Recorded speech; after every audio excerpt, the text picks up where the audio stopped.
Muy bien, bueno, seguimos adelante con la resolución del trabajo de farmacocinética, farmacodinámica y vías de administración y con el siguiente punto que preguntaba sobre las vías de administración de los fármacos, seleccione la opción verdadera o falsa. Bueno, ya hablamos un poquito de lo que son las vías de administración, del rol que tiene el tamaño de partículas para la absorción, para los movimientos dentro del organismo. Entonces leemos las alternativas. Dice, difusión pasiva, 2 puntos. Las sustancias liposolubles se disuelven en el componente lipoideo de las membranas celulares y las hidrosolubles de bajo peso molecular pasan a través de poros o canales. Bueno, esto es correcto un poco a partir de los fundamentos que les dije recién. Va a difundir más fácilmente, difusión pasiva se le llama, a aquella difusión de un sitio a otro, de un medio a otro, atravesando barreras biológicas, cuanto más lipídico y cuanto más pequeño sea. Es verdadero. La próxima dice, la administración de fármacos por vía sublingual no evita el fenómeno del primer paso hepático. Eso es falso, eso ustedes si estuvieran leyendo en el material lo que son las vías de administración, habrán interpretado que es falso. Ahora igual les voy a dar una pequeña descripción de eso, pero por lo menos ya sabemos que es falso. La otra opción, el otro punto, dice, un fármaco administrado por vía intravenosa presenta su pico máximo de concentración después de 1 hora de administrado. Es falso, ya hablamos de eso también. Dijimos que la vía de administración intravenosa es la más rápida de todo porque el fármaco entra directamente a torrente sanguíneo. Ahí ya lo tenemos definido, que eso es un error. O sea, administración por vía intravenosa, la respuesta farmacológica es prácticamente inmediata. Entonces esa apreciación es falsa. La otra dice, la administración por vía oral es la más utilizada por ser muy fisiológica. Eso es verdadero. ¿Por qué es muy fisiológica?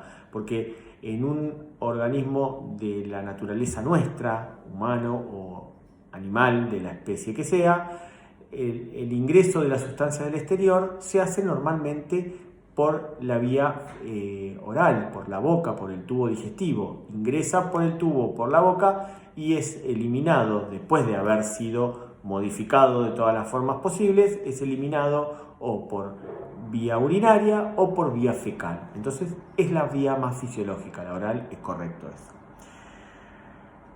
Bueno, con respecto a esto que les había mencionado y lo dejé ahí, de que la administración por vía sublingual no evita el fenómeno del primer paso hepático, voy a describir qué significa el fenómeno del primer paso hepático.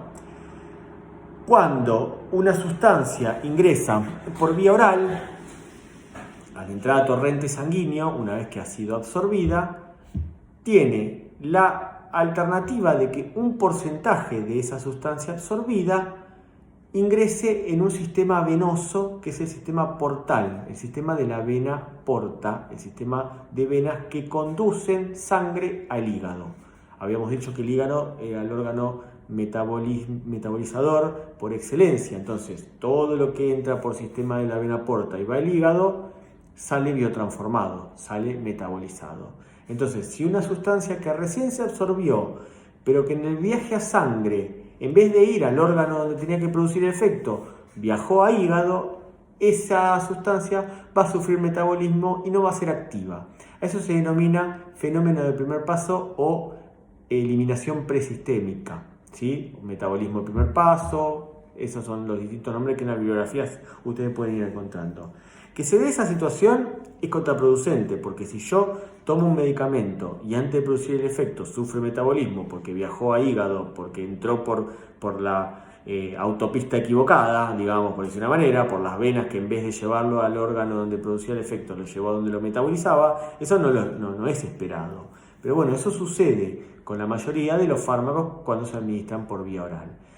Hay una salvedad, la administración por vía sublingual, que consiste en la colocación del comprimido o de la solución en gotas o lo que sea, por debajo de la lengua, que es absorbido por la vena sublingual. Esa vena tiene directamente unión, contacto con las venas cava Las venas cavas son los sistemas venosos más importantes del organismo, en este caso la vena cava superior, y lo que hace es llevar esa sangre directamente a corazón. Y esa sangre ya no va a hígado inicialmente, va a todo el resto del cuerpo. Entonces, cuando la absorción por vena sublingual se presenta, no hay fenómeno de primer paso, no hay eliminación presistémica. Por eso, esa opción en la que decía un fármaco administrado por la vía intravenosa, la administración de fármacos por vía sublingual no evita el fenómeno del primer paso hepático, es falso, sí lo evita. Al ser la absorción por vía sublingual, por vena sublingual, ese fármaco entra al sistema de la vena cava y no va al sistema hepático. Muy bien. Bueno, con respecto a algún concepto más, vamos a responder alguna otra pregunta siguiente. Y la siguiente es la que dice, a partir de dar por terminados ya conceptos básicos de la farmacocinética, nos metemos en los conceptos básicos de la farmacodinamia.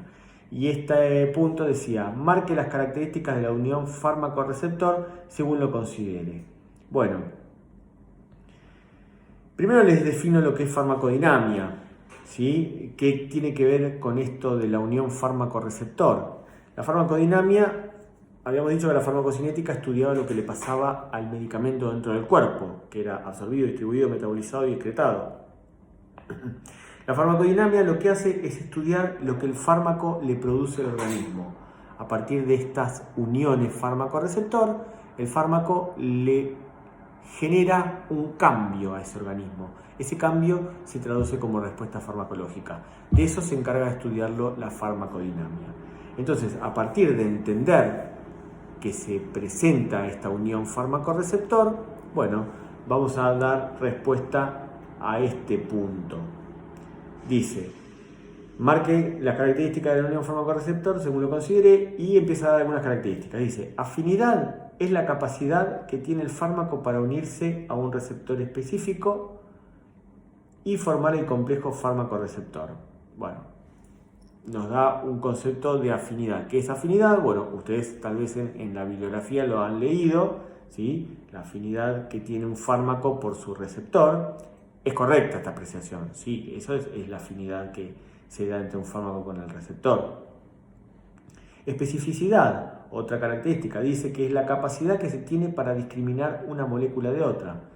Bueno, va a haber una unión entre un fármaco y su receptor específica cuanto más selectivo sea el concepto de la selección, ¿sí? Cuanto más específico sea la capacidad de elección que tiene ese receptor por el fármaco, sí, va a estar dada esa situación de la elección de una u otra. Si no hay interacción, si no hay compatibilidad, si no hay afinidad, no se va a dar esa unión. Entonces la especificidad es un factor importante en la unión fármaco-receptor, también correspondería.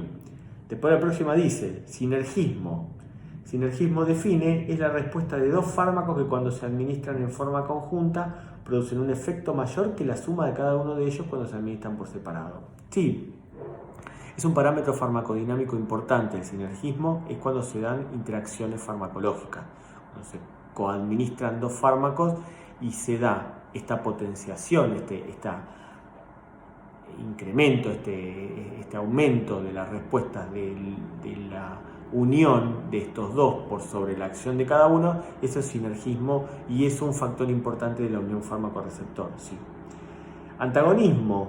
Se da antagonismo cuando un medicamento interfiere en la acción de otro provocando una disminución del efecto. Es correcto. Un antagonismo es una sustancia que interactúa con el mismo receptor que un fármaco agonista, que es el que produce la respuesta, ¿sí? Pero ese antagonista lo único que hace es evitar la respuesta del agonista, no produce efecto, evita la respuesta del agonista. Es correcta esta apreciación. Y después lo próximo es actividad intrínseca o eficacia, que dice que es la capacidad que tiene un fármaco unido a un receptor de producir efecto. da un valor que os dice que oscila entre 0 y 1, y siendo 1 la eficacia máxima, y varía en función del ligando que se une al receptor. Es correcto también eso, porque la actividad intrínseca o la eficacia es la capacidad de respuesta que va a tener un fármaco. Esa capacidad de respuesta se establece numéricamente a partir del establecimiento de unas curvas que son las llamadas curvas dosis respuesta. Entonces, cuando la eficacia es máxima, el pico de respuesta es máximo. Cuando la respuesta es media, el pico de respuesta es media, y cuando la respuesta es mínima, el pico es mínimo. Cuando es máxima es 1, cuando es media ronda los 0,5 y cuando no hay respuesta es 0. Un agonista completo da una respuesta máxima con un pico de eficacia o actividad intrínseca 1. Un agonista parcial da una respuesta o una actividad intrínseca de 0,5. Un antagonista da una respuesta de nivel 0. Y un agonista inverso, porque existe el agonista inverso, da una respuesta de tipo -1.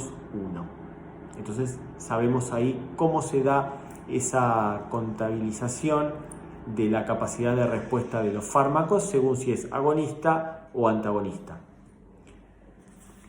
En este caso, en este punto, todas las características mencionadas corresponden a la unión fármaco-receptor. Eso es correcto. Esa es la respuesta que ustedes tendrían que haber elegido.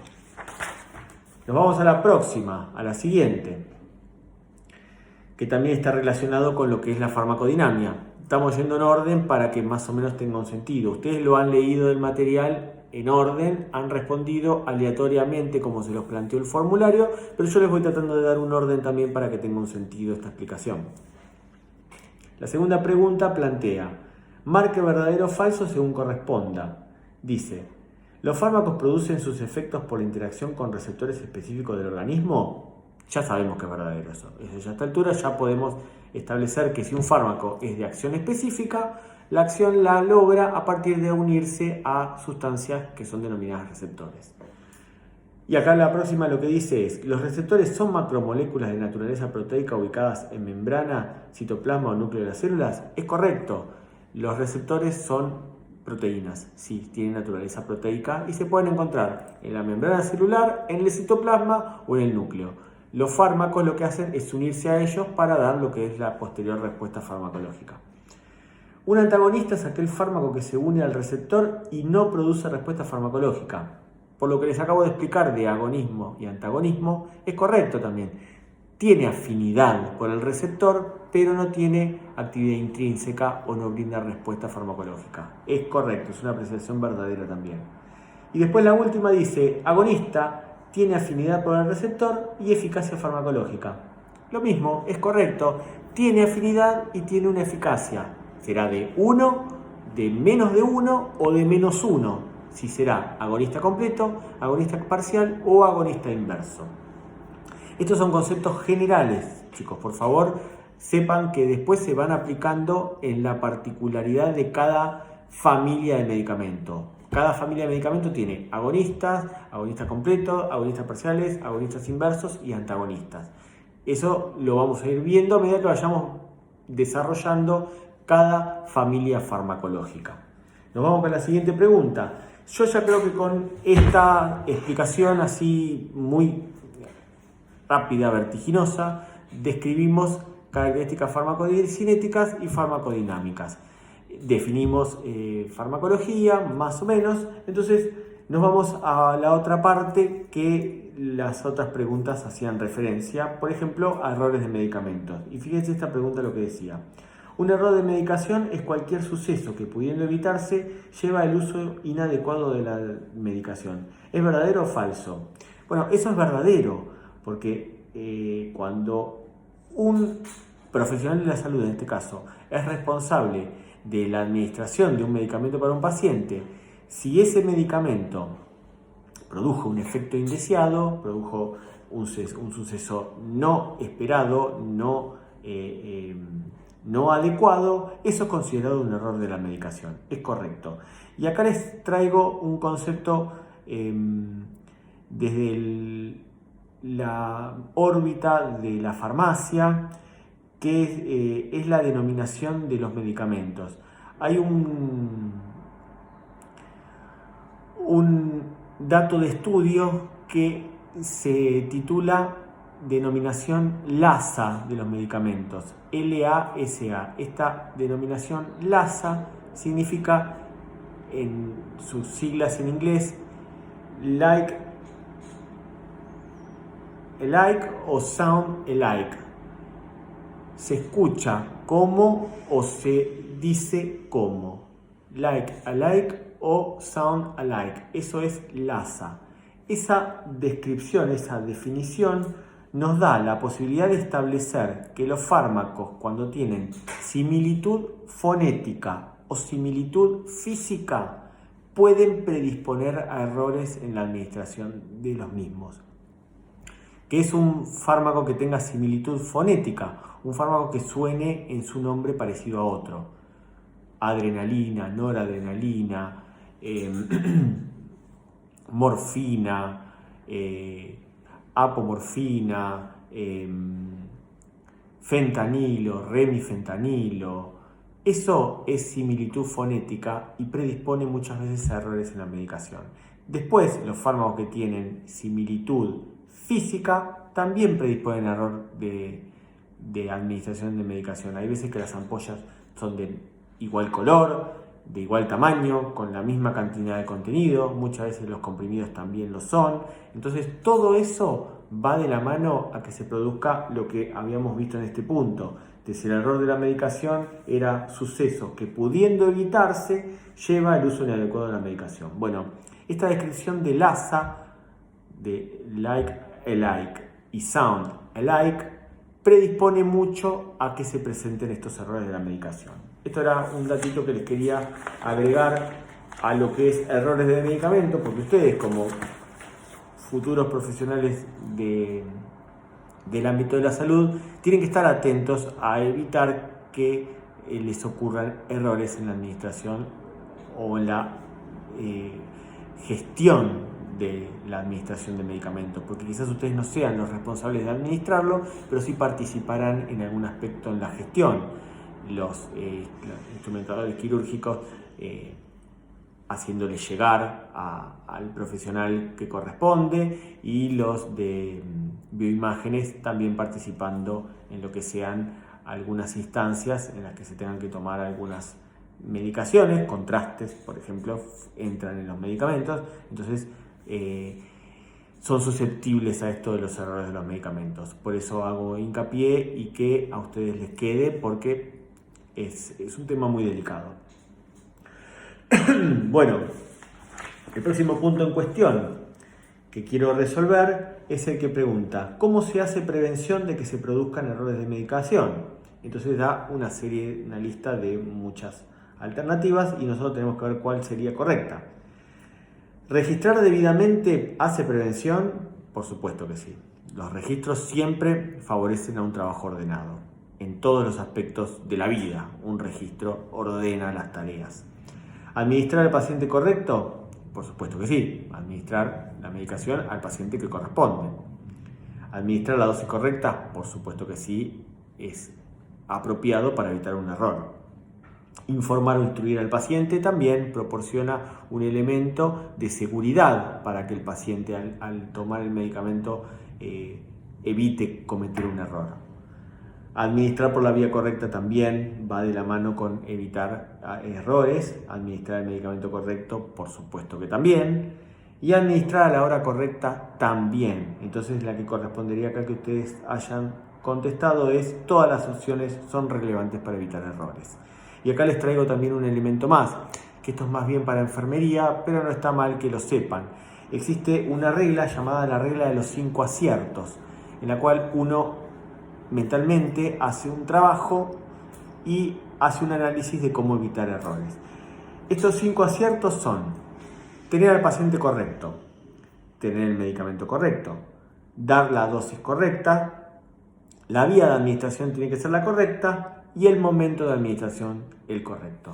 Esos son los denominados 5 aciertos, que en enfermería son una regla, son como la piedra filosofal para que se eviten los errores en la administración de medicamentos. Nos vamos al siguiente punto, dando por concluido que ya lo pudimos resolver y entender.